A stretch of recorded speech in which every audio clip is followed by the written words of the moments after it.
Para el Grupo de Estudios Venezuela-Estados Unidos es un enorme placer contar en esta iniciativa de crear podcasts y entrevistas con autores, historiadores venezolanos que se han dedicado al tema de las relaciones entre Venezuela y Estados Unidos desde distintos ámbitos, de distintas ópticas. Reitero nuestro agradecimiento y nuestro orgullo de contar con el historiador y periodista Jesús Piñero. Jesús Piñero fue autor del segundo cuaderno del Grupo de Estudios Venezuela-Estados Unidos y pues se ha dedicado en buena medida a trabajar distintos temas de la historia venezolana y a través de su faceta como periodista pues nos ha acercado a temas de la contemporaneidad venezolana. Jesús Piñero es caraqueño, licenciado en Historia y licenciado en Comunicación, summa cum laude por la Universidad Central de Venezuela, donde fue profesor entre el año 2017 y 2020. Actualmente se encuentra cursando el doctorado en la Universidad Católica Andrés Bello, es candidato a doctor. Es autor, ah, un joven autor de importantes trabajos, lo cual demuestra pues el potencial y las capacidades que a futuro va generando el historiador y periodista Jesús Piñero. Es autor de libros como Mirada Reversas, 15 historiadores cuentan su historia. José Rafael Pocaterra, periodista en Nueva York, la oposición a Juan Vicente Gómez desde el exilio, 1922-1923, y eh, bajo una faceta de compilación, realizó el trabajo Venezuela, documentos para su estudio. Fue ganador en el año 2021 del premio Rafael María Baral, auspiciado por la Academia Nacional de la Historia de Venezuela y la Fundación Banco Caribe para la Ciencia y la Cultura.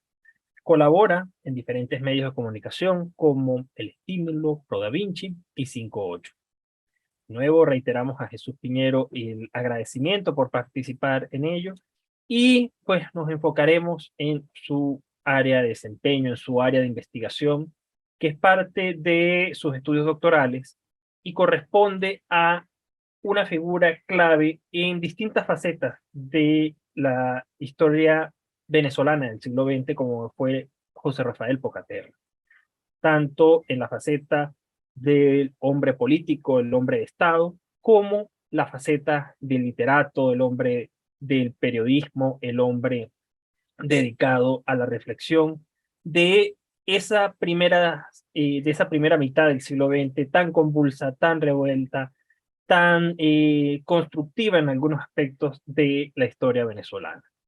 En este sentido, pues, para ti, Jesús, ya entrando en tema, ¿cuál fue la relación de José Rafael Pocaterra y los Estados Unidos?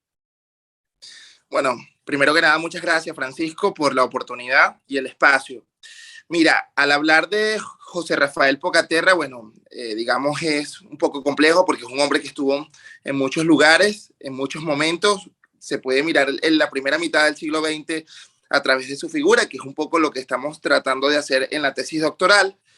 Pero particularmente con los Estados Unidos hubo una relación muy estrecha, no solamente porque sirvió de exilio durante su etapa como opositor a la dictadura de Juan Vicente Gómez, sino también porque fue el espacio en el que pudo ejercer una faceta muy poco conocida y muy poco abordada, como fue la faceta diplomática de él. Pocaterra fue embajador de Venezuela ante los Estados Unidos durante 2 años, del año 48 al año 50, y fueron años, digamos, definitorios para las siguientes décadas en la historia venezolana. Son los años de la Junta Militar de Gobierno, presidida por el triunvirato Marcos Pérez Jiménez, Carlos Delgado Chalbó y Luis Felipe Llovera Páez. Entonces, digamos, Pocaterra tuvo un vínculo muy estrecho con los Estados Unidos desde inicios del siglo XX, en su etapa como opositor, y ya luego cuando le tocó ser gobierno, cuando le tocó ser hombre de Estado, hombre público. Y Estados Unidos siempre le brindó un espacio para publicar sus ideas, para publicar con libertad y eso esencialmente, sobre todo en su primera fase como hombre opositor a la dictadura de Juan Vicente Gómez. Él sale justamente un 4 de julio, Día de la Independencia de los Estados Unidos, hacia Nueva York, que sirve como exilio. Allí se encuentra con una comunidad, una colonia de venezolanos importante en número para la época. La historiadora Judith Edwell da un número, o se aproxima un número, sé que habían alrededor de 10.000 venezolanos, bien sean ocupando diferentes oficios o ocupando diferentes cargos para la época, ¿no? Donde la gran mayoría eran opositores a la dictadura gomecista, y que el profesor David Ruiz Chatein también ha estudiado algunos de las figuras que buscaron en el exilio, que estuvieron en el exilio gomecista en Nueva York. Pero Pocaterra, bueno, fue uno de estos hombres. Él, digamos, no corre con la suerte de algunos otros que salían con grandes fortunas. Pocaterra no fue un hombre de grandes fortunas, era un hombre de clase media baja aproximadamente. Sale, se enamora en el vapor, en el barco en el que sale huyendo. Y bueno, es esta mujer justamente la que lo va a lograr posicionar allá. Él allá va a lograr conseguir trabajo, primero como limpiador de vidrios, de ventanas, según señala Simón Alberto Consalvi, y luego va a conseguir trabajo como periodista, que digamos para el momento es un oficio más que una profesión. Va a trabajar en una revista que se llama La Reforma Social, una revista fundada en Cuba por un señor llamado Oreste Ferrara, y que era un medio hispano en la Gran Manzana, y que servía para publicar asuntos de diferentes tipos, sobre todo con énfasis en lo social, en la crítica social y en la crítica política. La Reforma Social va a ser entonces la tribuna de lo que en un futuro van a ser las memorias de un venezolano de la decadencia, que es la obra cumbre de José Rafael Pocaterra. Los primeros capítulos que él sacaba a través de envueltos en papelillos como cigarrillos de la rotunda, si bien habían sido algunos publicados en México, van a ver la luz realmente con la Reforma Social. Entonces, digamos que los Estados Unidos le ofrece inicialmente a Pocaterra una ventana para publicar sus ideas, para dar a conocer su opinión, que obviamente es adversa al régimen de Gómez, y eso por supuesto no va a tardar en meterlo en problemas, que es, digamos, el asunto que se toca en el libro, en la investigación que ganó el premio Baralt.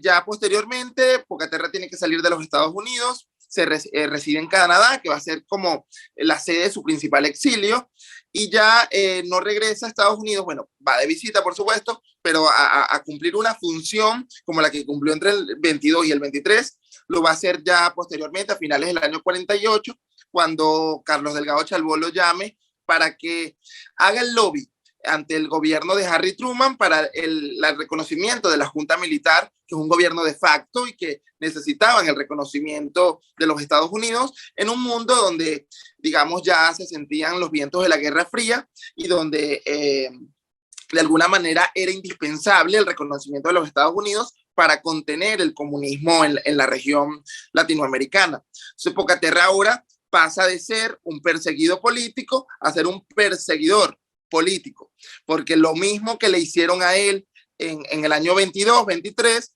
Pocaterra lo va a hacer con otro grupo, en este caso con los adecos, durante el año 48, 49. Basta revisar o leer los documentos al respecto. Simón Alberto Consalvi recoge una carta donde Pocaterra le dice a un oficial del Departamento de Estado, mira, que están esperando para reconocernos, que la Unión Soviética nos reconozca primero. Ya eso básicamente nos habla de la Guerra Fría, de las tensiones que hay, y también si se revisan otras cartas del momento, bueno, hay una carta que le dirigen un militar, Pocaterra, no tengo ahorita el dato exactamente el nombre del militar, pero que es del Departamento de Defensa, donde le habla pestes de gallegos y del trienio adeco. Le dice que son unos corruptos, y hay toda una disputa también en la Embajada de Venezuela. Gonzalo Carnevali, que era el antiguo embajador de gallegos ante Estados Unidos, se enfrenta a él. Y bueno,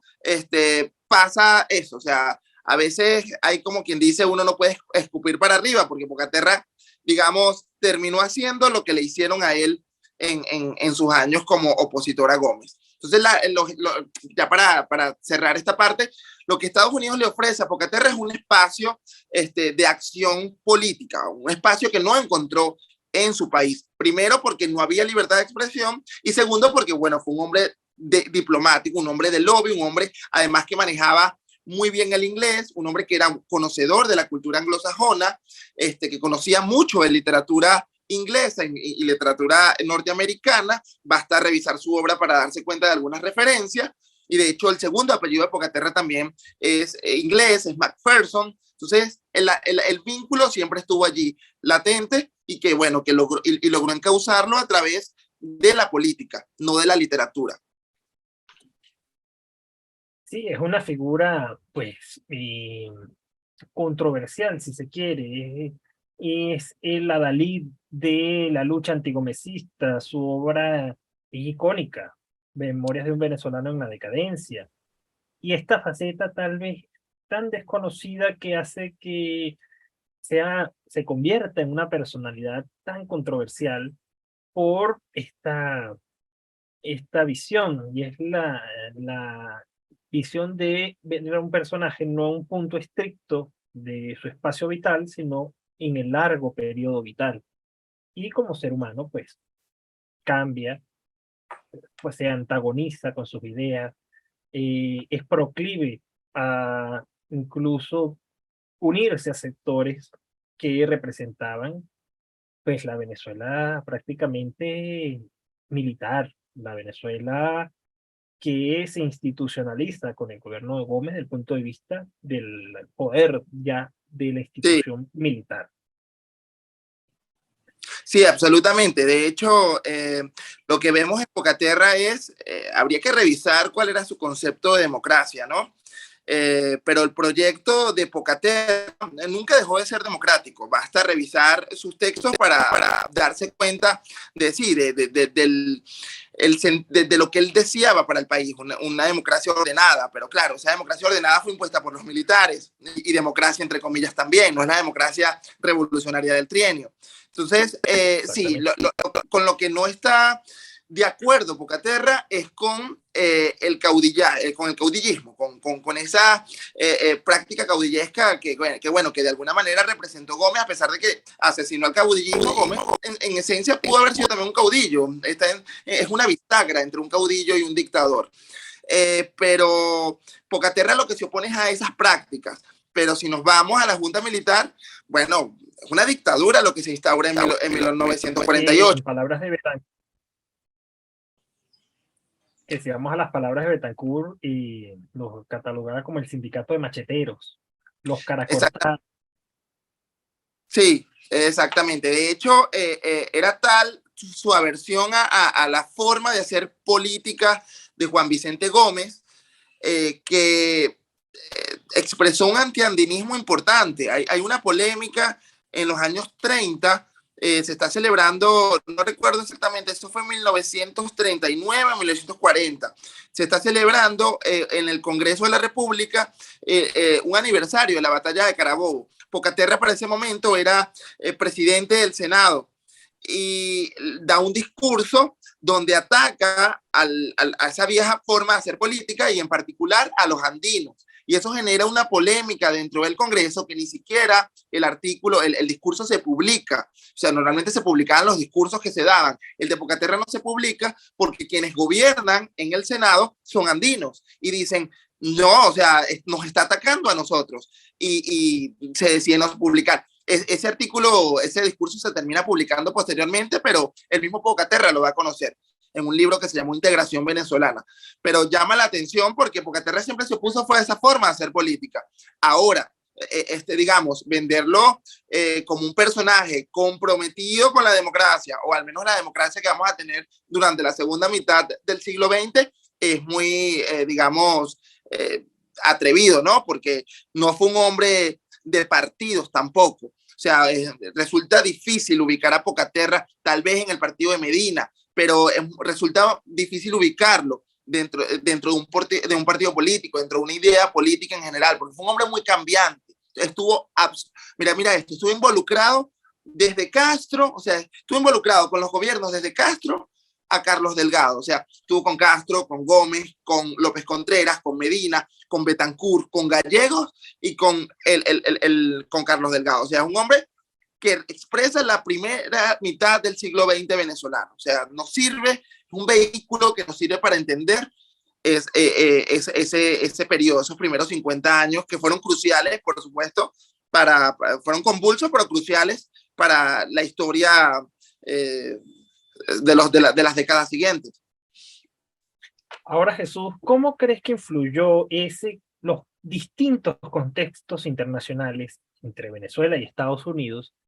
¿Y qué papel tuvo Pocaterra en toda esta circunstancia, en estos tiempos tan cambiantes como acabas de señalar, que cambiantes no solo para Venezuela, es para el mundo, dos guerras mundiales, el inicio de un conflicto donde no van a surgir dos potencias colonialistas per se, sino dos potencias militares y económicas que surgen a raíz de la Segunda Guerra Mundial? Entonces son tiempos convulsos y cambiantes que cimentan el mundo actual. Y esa primera mitad del siglo XX, pues ese contexto, pues obviamente afecta a Venezuela y sus relaciones con los Estados Unidos. Entonces, ¿qué papel tuvo Pocaterra en este Por contexto? supuesto.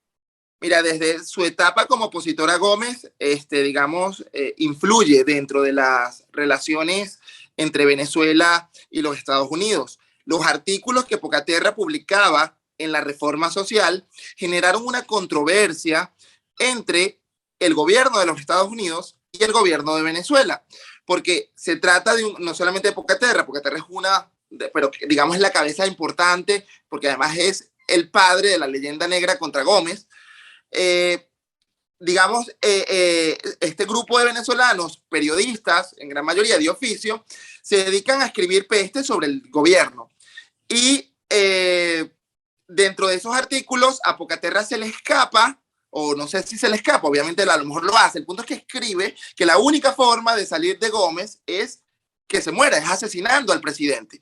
Entonces, eso genera una controversia porque entonces el ministro plenipotenciario de Gómez en Estados Unidos, que es Pedro Manuel Arcaya, acusa a Pocaterra ante el gobierno de los Estados Unidos y dice, mira, este personaje y estos grupos están promoviendo un magnicidio contra el presidente constitucional, como le decían a Gómez a cada rato, de Venezuela, y por lo tanto es peligroso, ¿no? Pero claro, en Estados Unidos está la primera enmienda que hay todo un culto en torno a ese derecho de libertad de expresión. Pero claro, los Estados Unidos, ¿qué terminan haciendo? O en qué situación se ven. Es el año 22, es el año en el que se dan las concesiones petroleras. Entonces es la diplomacia del petróleo. Ese conflicto allí genera un posible, sí, una controversia entre el gobierno de los Estados Unidos y el gobierno de Venezuela, porque básicamente se ven, o silenciamos a este grupo de venezolanos que le están haciendo una campaña propagandística contra Gómez, o dejamos o no percibimos petróleo. O sea, obviamente triunfa la democracia del petróleo y Pocaterra, así como otros grupos de venezolanos exiliados, es citado ante el fiscal del distrito de la ciudad, donde tiene que, bueno, dar explicaciones, su testimonio sobre lo acontecido. Esas circunstancias llevan a Pocaterra a irse de los Estados Unidos hacia Canadá, porque no se siente seguro. El gomecismo no solamente se sentía en Venezuela, también se sentía más allá de las fronteras. Hubo focos de exiliados donde la gente padecía a Gómez, donde a través de espías, a través de, bueno, por supuesto, de campañas de presión, etcétera, bueno, la gente padecía al benemérito. Entonces, Pocaterra se ve obligado a huir de la dictadura, perdón, de los Estados Unidos. O sea, se ve obligado primero a huir de la dictadura de Estados Unidos y después de los Estados Unidos a Canadá, donde las aguas estaban mucho más calmadas, porque bueno, ¿qué pasa en Canadá? Y bueno, nada, luego por supuesto está el episodio del año 48, el año 50, que es fundamental para entender los primeros años de la Guerra Fría.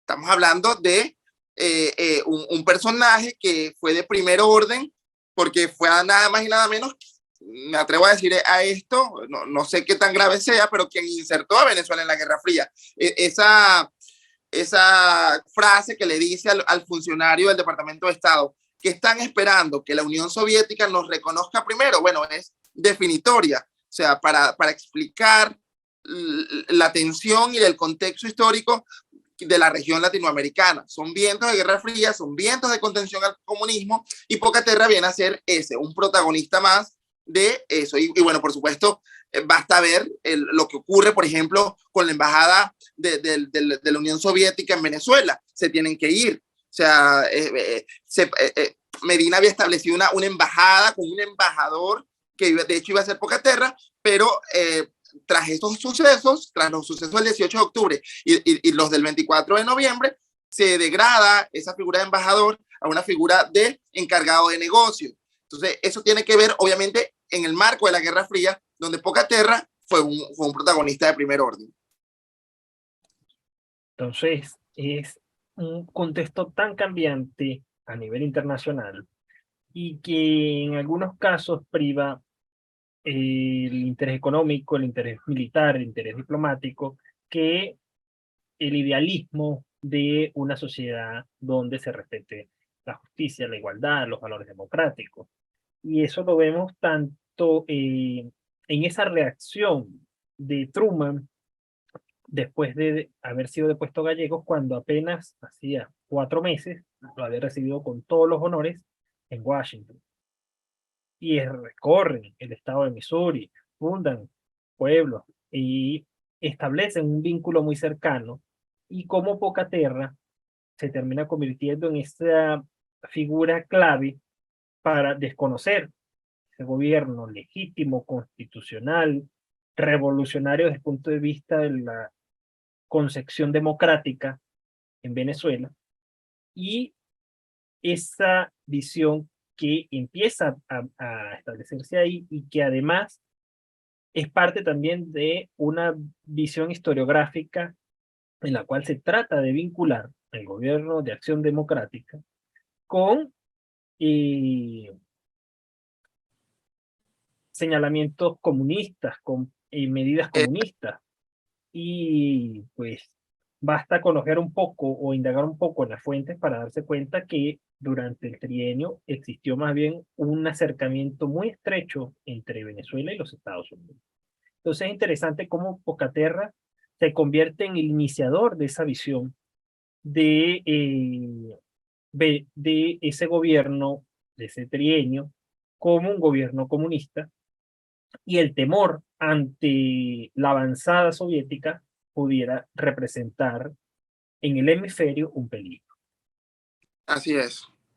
Sí, sí, sin duda. Fue un personaje de primer orden. Yo creo que para entender ese periodo, que es, digamos, tal vez lo que intento aportar en la tesis doctoral, que dimos un primer acercamiento con el cuaderno publicado acá en el grupo, que bueno, que resulta una figura de primer orden para estudiar, pero sí una figura desplazada por la historiografía, tal vez por desconocimiento de las fuentes, del archivo de Pocaterra, o tal vez también movido por intereses políticos, porque digamos, la historiografía que predomina a lo largo de la segunda mitad del siglo XX, una historiografía, bueno, o al menos la historia oficial es una historiografía muy marcada por Acción Democrática, y Pocaterra pasa a ser un enemigo de Acción Democrática cuando reconoce la Junta. De hecho, en el año 89, creo que fue en el año 89, se debate en el Congreso llevar los restos de Pocaterra al Panteón Nacional,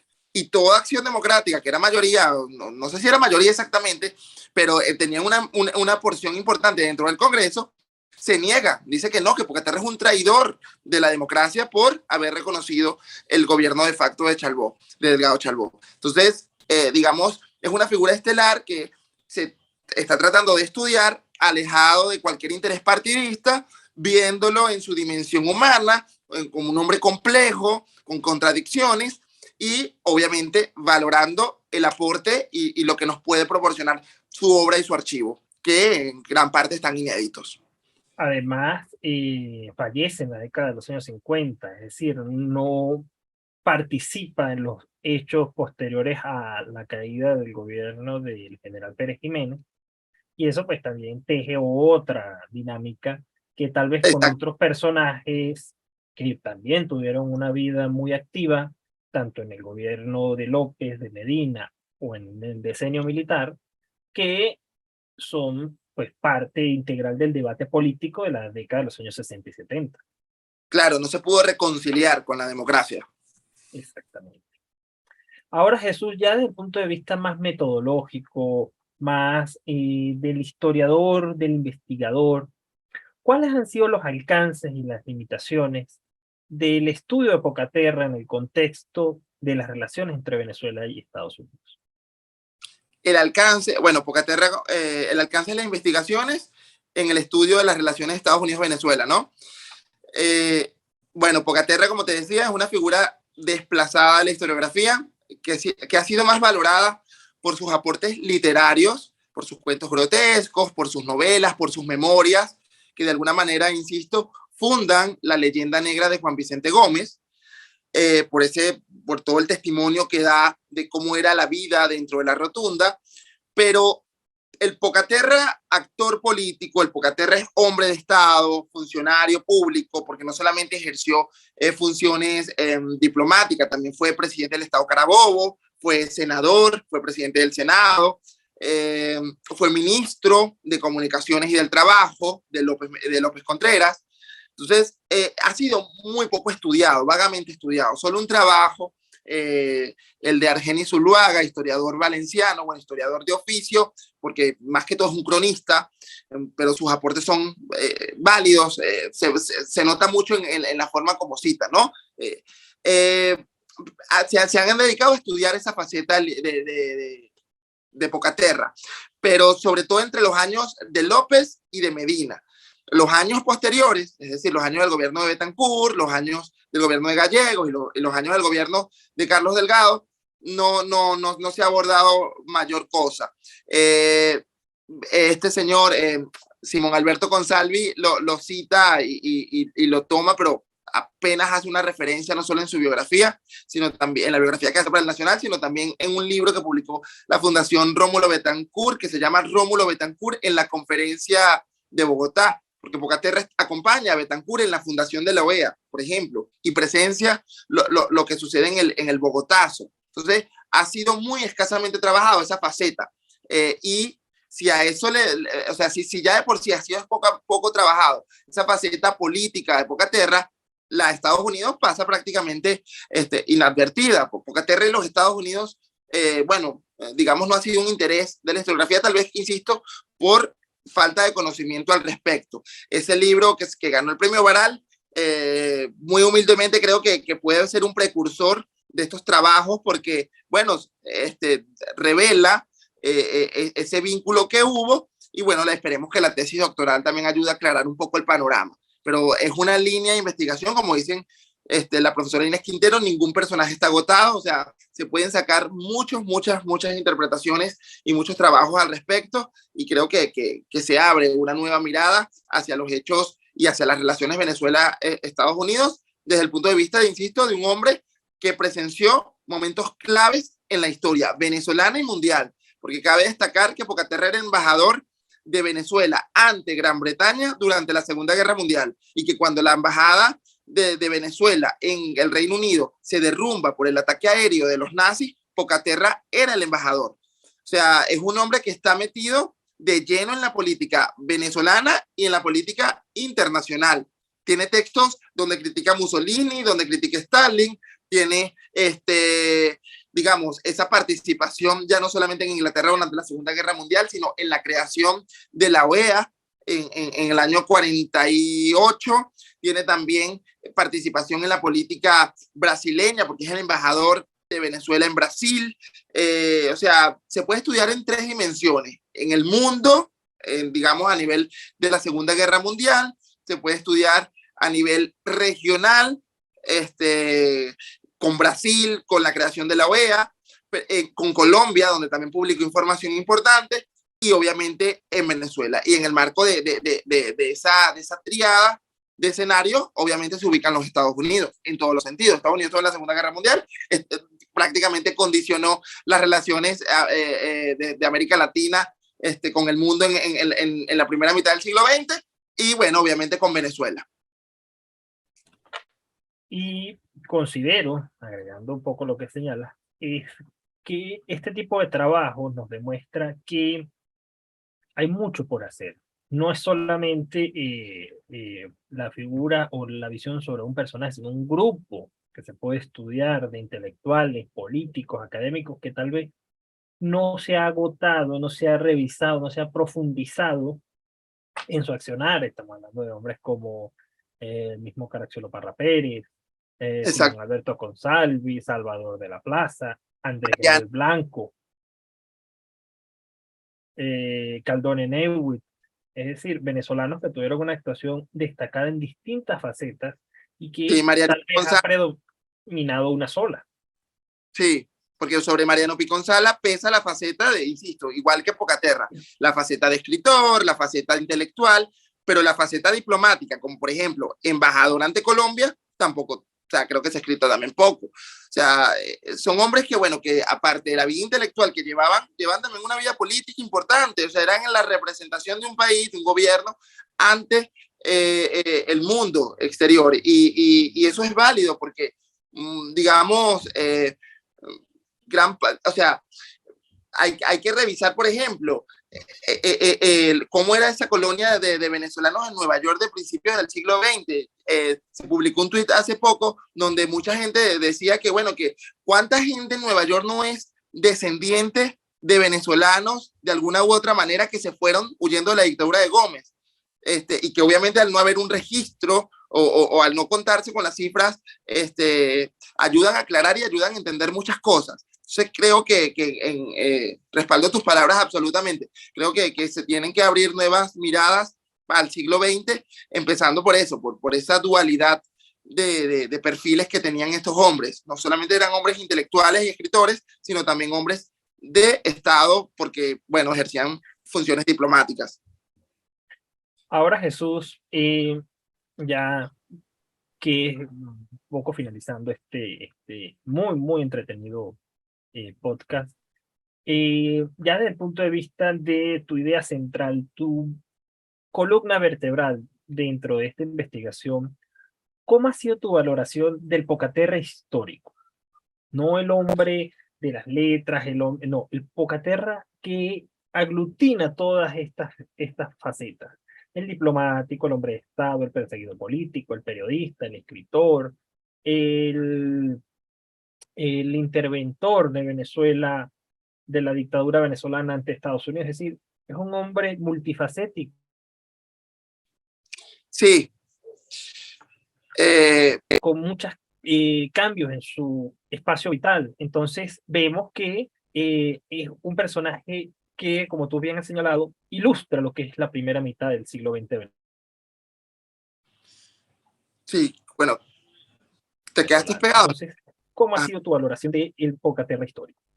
bueno, la valoración ha sido, bueno, al principio cuando yo empecé las investigaciones, o sea, yo empecé a investigar a Pocaterra como en 2014 aproximadamente, porque, bueno, por curiosidad, y llegué a Pocaterra a través de sus obras, por supuesto. Ya yo había leído Panchito Mandefó hace mucho tiempo, pero ya en la universidad, en una materia que se llama literatura venezolana, bueno, nos hablaron mucho de lo que significó su escritura para la dictadura de Juan Vicente Gómez, y yo decidí tomarlo como tesis de grado para la Escuela de Historia, los cuentos contra la dictadura, cómo reflejan esos cuentos una crítica social y una denuncia política ante la dictadura, ¿no?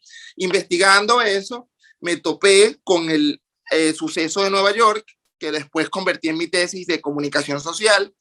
Y bueno, seguí investigando. Luego llegué al archivo inédito en Canadá, un archivo que estuvo cerrado hasta un par de años por una cláusula impuesta incluso por su propia viuda. No se dejaban consultar los papeles, tal vez un poco para cuidar ese legado antidictatorial que fundó Pocaterra con las memorias, ¿no? Y entonces el hecho de vincularlo con Pérez Jiménez ya obviamente se va por la borda. Entonces, digamos, en la medida en que he ido acercándome al personaje, me he dado cuenta de que es un personaje complejo, que es un personaje que no se puede encasillar dentro de una sola ideología, dentro de un partido político.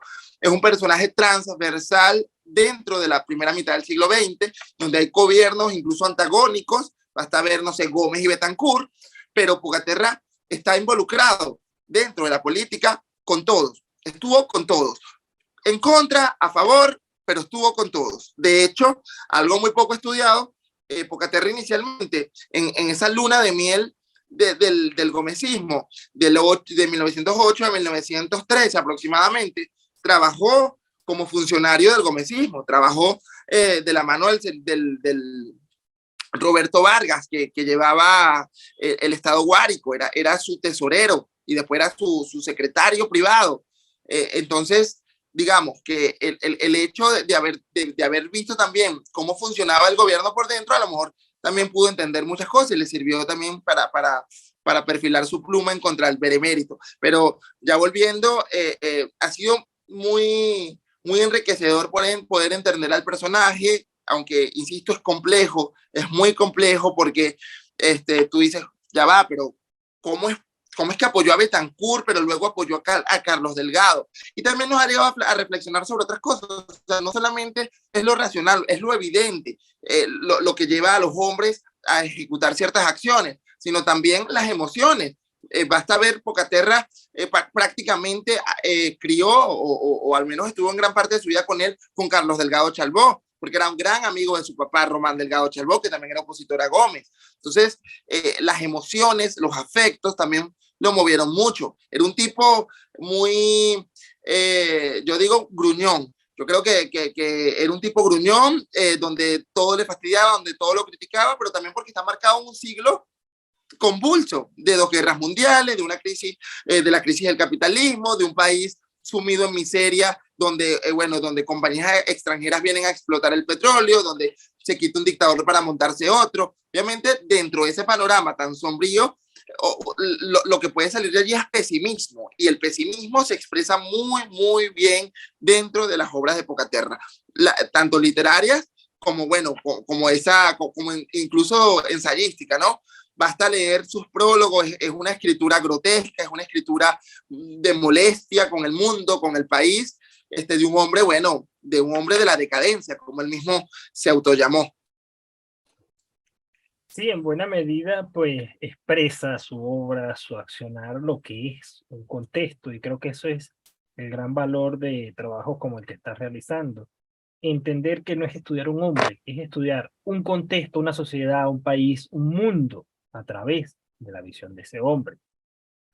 Y Pocaterra, pues, refleja esa Venezuela golpeada, esa Venezuela sometida, esa Venezuela perseguida y censurada, pero también una Venezuela que intentaba crecer, una Venezuela que intentaba modernizarse, una Venezuela que daba los primeros pasos para enrumbarse hacia un sistema de libertades y de ejercicio efectivo de la democracia, y que si bien pues entra en contradicciones en muchos aspectos, pues Pocaterra también es hombre de ese periodo y razona y entiende y actúa de acuerdo a ese periodo vital. Absolutamente, sí, sin duda. Y de hecho creo que incluso habría que estudiar cuál es era su proyecto de país, pero en el marco, por ejemplo, en el caso de los medios de comunicación, Pocaterra promueve, y esto lo investigó el señor Pascual, y Antonio Pascual, y casi que padre de los estudios de comunicación de Venezuela. Él decía que Pocaterra intentó crear como ministro de comunicaciones una especie de medio como lo que es la BBC de Londres. E incluso basta revisar sus obras como presidente del Estado Carabobo. Trató de promover a la sociedad civil, desplazó a los viejos gomecistas que todavía estaban en Valencia, fomentó el deporte, fomentó espacios de discusión y espacios de discusión, de compartir ideas, que es claves y que son muy claves en democracia. Entonces, basta ver, trató de inaugurar plazas públicas, trató de unir, de cohesionar al país. De hecho, en este libro que te comentaba al inicio, la integración venezolana, son ensayos de diferentes regiones, Táchira, Maracaibo, Valencia, Caracas, porque lo que él ve y percibe es un país profundamente dividido todavía, como en el siglo XIX, dividido, un país archipiélago, como lo llama Elías Pino Iturrieta. Y bueno, su gran proyecto tal vez pudo haber sido ese, el de cohesionar a un país que, si bien estaba centralizado y si bien estaba unido por la fuerza, a nivel de identidad, a nivel de sentimientos, Pocaterra lo percibía como un país dividido, un país donde los andinos no se llevaban bien con los, no sé, con los coreanos, incluso con la gente de la capital, donde habían conflictos. Y bueno, basta ver, bueno, ese antiandinismo que él expresa en sus cartas y en sus obras, donde el gran villano casi de todos sus cuentos es un andino, es el jefe civil tachirense. Sí. De nuevo, pues es un hombre de su época, un hombre de un periodo convulso, como tú lo llamaste, las guerras mundiales, una pandemia, eh,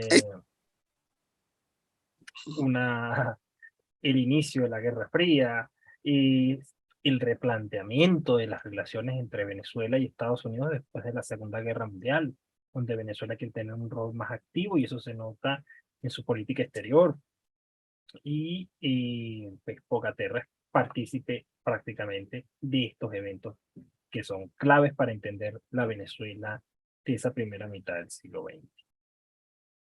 Es así.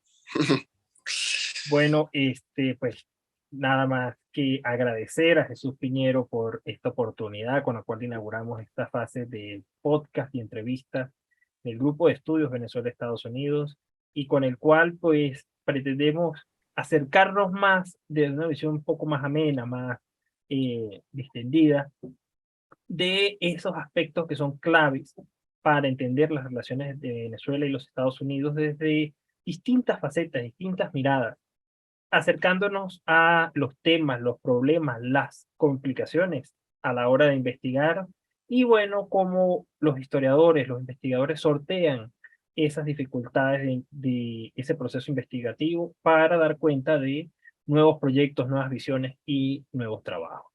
De nuevo, pues agradecer a Jesús Piñero por esta oportunidad y por esta amena conversación con la cual damos inicio a esta nueva fase de difusión de los trabajos de investigación promovidos por el Grupo de Estudios Venezuela y Estados Unidos. Dale, muchas gracias, Francisco.